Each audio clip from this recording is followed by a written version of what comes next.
Today on Exploring Scotland's History, we're in the little town of Tarbert, and we're going to go up and see, amongst other things, Tarbert Castle.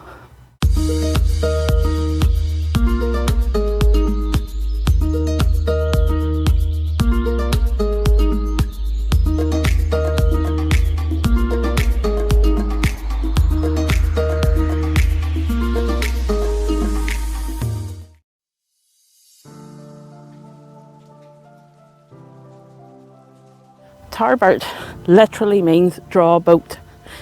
It's an isthmus, which is, he's laughing at me.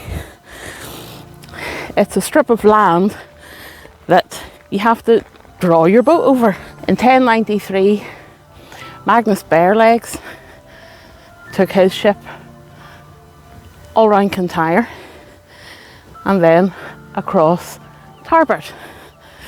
Said that if, as a Norseman or a Viking, you could get your boat the whole way around something, you could claim it as your own.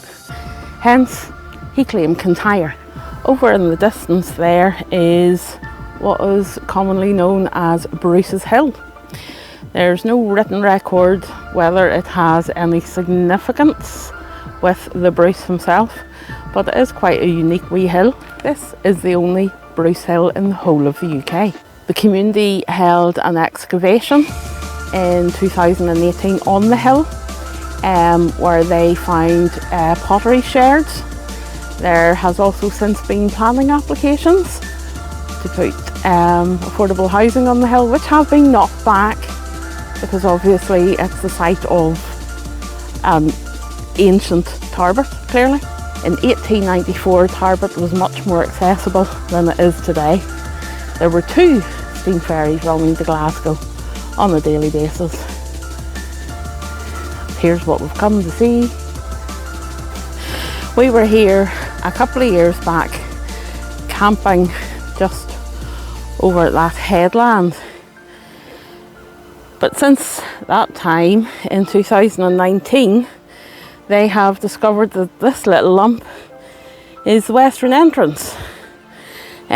Historically it had been unrecorded but excavated last year, and as you can see we have dressed sandstone to indicate the entrance.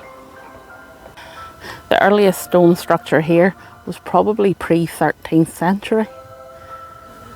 Quite a prominent site with commanding views of the little bay. In 1292 it was granted to John Balliol by Edward I of England. There is a below ground level vault, obviously too dangerous for us to go down into, but they have given us a wee photograph of what it does look like. Robert the Bruce would have stopped here on his way with the 𝕮𝖆𝖗𝖊𝖑 on Rathlin Island. He must have liked it quite a lot because he did return. Despite Bruce being known as a destroyer of castles, he actually did quite a lot of work to this one, adding towers and curtain walls for defences.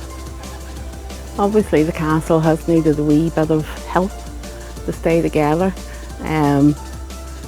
Having researched, apparently if you're putting new stuff in, it has to look completely different and be obviously new compared to the old stuff. And obviously they've got their way around that by inscribing the date on these bricks. There's one just above the hearth as well. Surviving records show that there was a chapel and a brew house and several workshops in the castle walls. The Tarbert Castle accounts are one of the oldest accounts still surviving in the Royal Exchequer in Scotland. They were in Latin, but the translation does show that Robert the Bruce paid £282 for his curtain walls and towers. In 1496, James IV repaired the castle, brought artillery and summoned a meeting of Parliament in Tarbert. In 1504, James IV awarded the McAllisters hereditary keepership of the castle. It was used as a royal castle, but by the 18th century had fallen into disrepair. By the late 1700s, the castle was in the state we see it today, and any useful stones were down there in the harbour to help build that.